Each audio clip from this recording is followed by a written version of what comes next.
Hello student, आज BA third year में मैं आपको जो सेकंड पेपर में टॉपिक शुरू करवा रही हूँ। इसमें अमेरिका की विदेश नीति चल रही थी।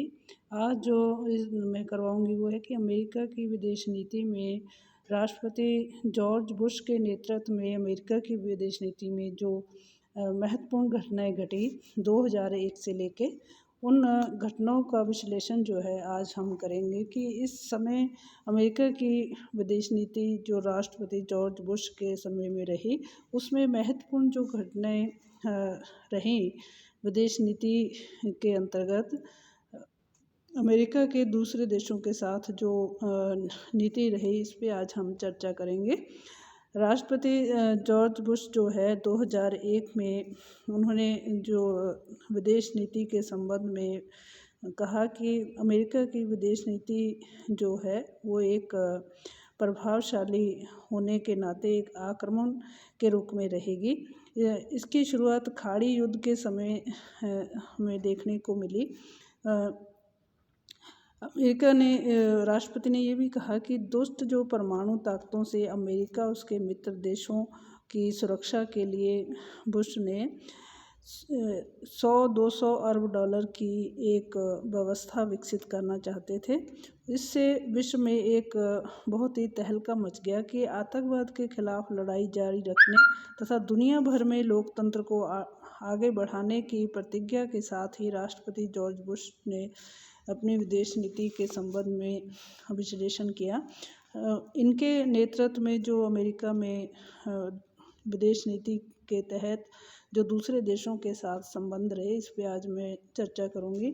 अमेरिका ने रूस के साथ सबसे पहले हम जिक्र करेंगे रूस का। राष्ट्रपति बुश के कार्यकाल के प्रारंभिक 6-7 महीनों में रूस के साथ अमेरिका के संबंध जो है तनावपूर्ण हो चुके थे।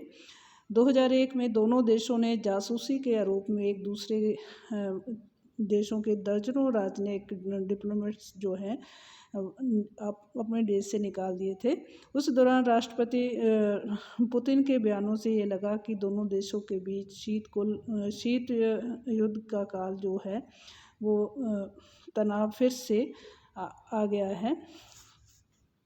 राष्ट्रपति पुतिन के मध्य जो है और अमेरिका में के साथ नवंबर में 2001 में राष्ट्रपति बुश और राष्ट्रपति पुतिन के मध्य 3 दिवसीय वार्ता संपन्न हुई, जिसमें अफगानिस्तान में वैकल्पिक सरकार के गठन के साथ साथ नाभिकीय परीक्षा पत्रों की कटौती करने, ऐसे शस्त्रों का प्रसार रोकने आदि पर जहां दोनों नेताओं में आम सहमति थी, वहीं अमेरिका के राष्ट्रीय परीक्षा पत्र सुरक्षा कार्यक्रम में दोनों देशों के बीच मतभेद कायम रहे। रूस ने अमेरिका के इस कार्यक्रम का भारी विरोध करते हुए 1972 की एंटी बैलिस्टिक मिसाइल संधि का उल्लंघन बताया। इस प्रकार से दोनों देशों के बीच जो है तनावपूर्ण संबंध जो है इस समय रहे। अगला जो था कि चीन के साथ भी इस समय के दौरान दोनों देशों के बीच तनाव रहा। चीन और अमेरिका के बीच 2001 में चीन अमेरिकी रिश्तों में शीत युद्ध की जो स्थितियां उभरने लगी, वो इस घटना से कि अमेरिका का जो नौसेना का टोही विमान चीन की सीमा में घुस गया था।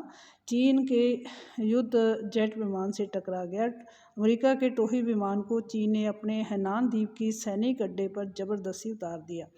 चीन ने इस अमेरिका की इस आक्रमण कार्रवाई को एक घटना माना। इस घटना से दोनों देशों के बीच एक तनाव उत्पन्न हो गया और कूटनीतिक संकट खड़ा हो गया। इससे दोनों देशों में के बीच जो है आपसी तनाव हुए। अमेरिका और चीन के महत्वाकांक्षी अंतरिक्ष कार्यक्रम की घोषणा के बाद से दोनों देशों के मध्य एक महंगी और खतरनाक अंतरिक्ष होड़ जो है शुरू हो चुकी थी। इस प्रतिस्पर्धा से देश में मुद्रा का जो संकट था वो आया। दोनों देशों के बीच तनाव जो है चीन के साथ भी अमेरिका का राष्ट्रपति बुश के नेतृत्व में शुरू हुआ। तीसरा जो महत्वपूर्ण जो संबंधों जो है जॉर्ज बुश के नेतृत्व में भारत के साथ जो संबंध थे, उसमें थोड़ा महत्व जॉर्ज बुश ने दिया। भारत के साथ सामरिक दृष्टि से महत्वपूर्ण भारत को मानते हुए बुश प्रशासन ने भारत को महत्वपूर्ण स्थान जो है संबंधों में दिया। भारत से रक्षा सहित अन्य क्षेत्रों में संबंध बनाने की संभावनाओं पर विचार किया। भारत पर लगे प्रतिबंधों के बावजूद भी अमेरिकी प्रशासन ने राष्ट्रीय प्रेक्षापत्र रक्षा प्रणाली पर भारत की से सलाह लेने का निर्णय किया। इस प्रकार से 2001 में भारत के विदेश मंत्री और बुश प्रशासन के साथ पहचान बनाने के लिए रिश्तों की संभावना को तोड़ने के लिए गए थे। राष्ट्रपति बुश के साथ उनकी अचानक सीधी वार्ता ने व्यावहारिकता के स्तर पर भारत और अमेरिका के संबंधों को एक महत्वपूर्ण बनाने की नींव जो है डाली। इस प्रकार से क्या है कि राष्ट्रपति बुश जो है यहाँ भी आए, विदेश मंत्री जसवंत सिंह से भी मिले और 2001 को अमेरिका ने भारत व पाकिस्तान पर आरोप अमेरिकी प्रतिबंधों को हटाने की घोषणा की। कश्मीर के मामले में अमेरिका ने दृष्टिकोण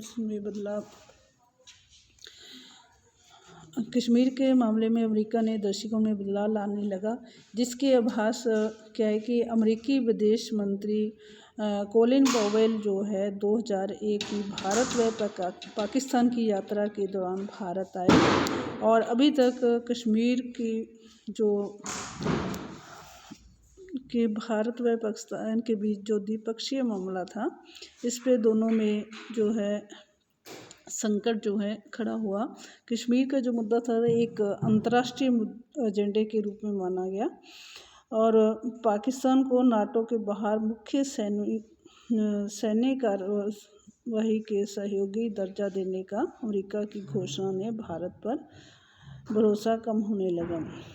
2005 को पारस्परिक रक्षा संबंधों को नए आयाम प्रदान करते हुए भारत और अमेरिका ने नए रक्षा सहयोग समझौते पर हस्ताक्षर किए। New framework for the defence relationship वाले समझौतों में दोनों देशों के मुद्दे जो है 10 वर्ष के लिए सुरक्षा सहयोग की रूपरेखा निर्धारित की गई। 2005 को भारत और अमेरिका के द्वारा जारी साझी बयान जो है महत्वपूर्ण नाभिकीय ऊर्जा समझौता संपन्न हुआ। इस प्रकार से क्या है कि अमेरिका और भारत के बीच जो परमाणु संयंत्रों को लेकर भी अंतर्राष्ट्रीय परमाणु ऊर्जा एजेंसी की निगरानी के अधीन लाने को भी समझौता जो है हुआ। भारत और अमेरिका के बीच परमाणु समझौते से दोनों देशों के द्विपक्षीय संबंधों में नया जो मोड़ आया। भारत की तर्ज पर ही पाकिस्तान के साथ परमाणु सहयोग समझौते को राष्ट्रपति बुश ने नकार दिया। अमेरिका और भारत को जहां एक जिम्मेदार देश मानता है, वहीं पाकिस्तान को इस मामले में अच्छा नहीं मानता है।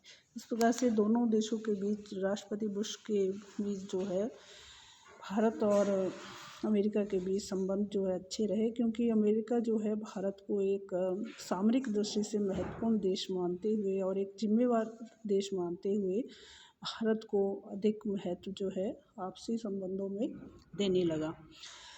अगला जो राष्ट्रपति जॉर्ज बुश के नेतृत्व में अमेरिका की विदेश नीति में जो बदलाव आया वो था संयुक्त राष्ट्र संघ की जो मानवाधिकार आयोग की सदस्यता से अमेरिका को वंचित होना पड़ा।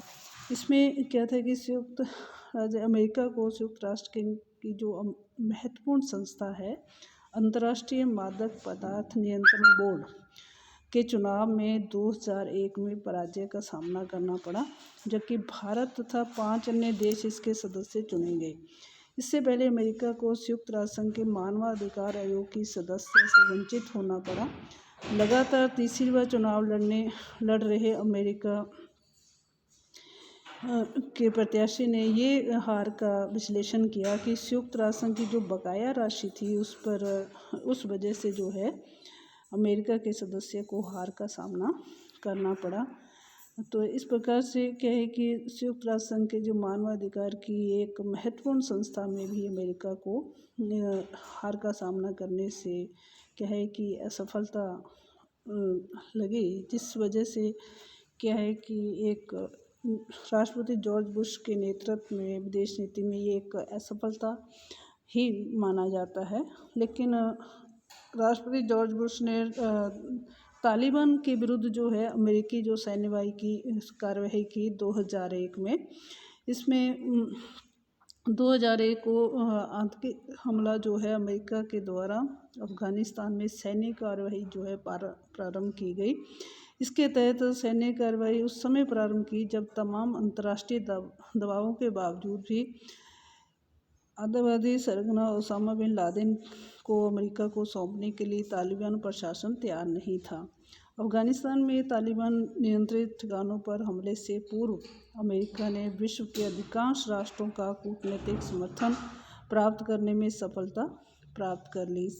अमेरिकी सैन्य कार्यवाही का समर्थन करने वाले राष्ट्रों में वे 3 राष्ट्र पाकिस्तान, सऊदी अरब, संयुक्त अरब अमीरात भी शामिल थे, जिनके तालिबान सरकार से राजनीतिक संबंध थे।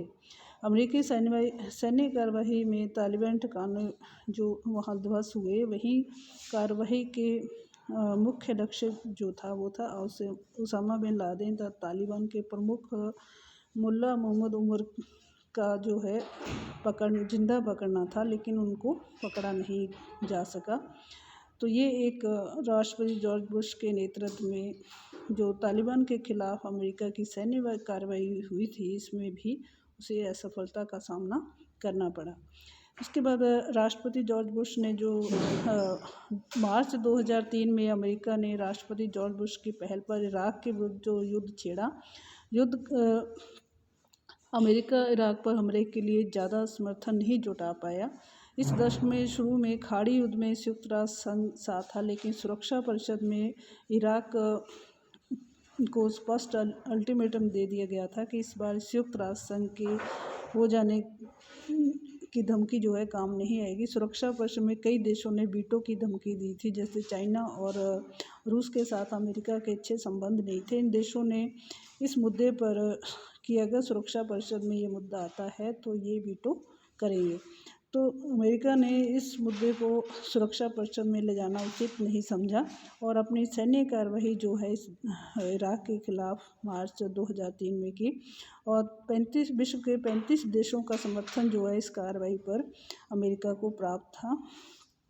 और 20 मार्च 2003 को शुरू हुए ऑपरेशन इराकी फ्रीडम मिशन के तहत 26 दिन के इस युद्ध में के बाद अमेरिकी सेना ने इराक पर कब्जा कर लिया।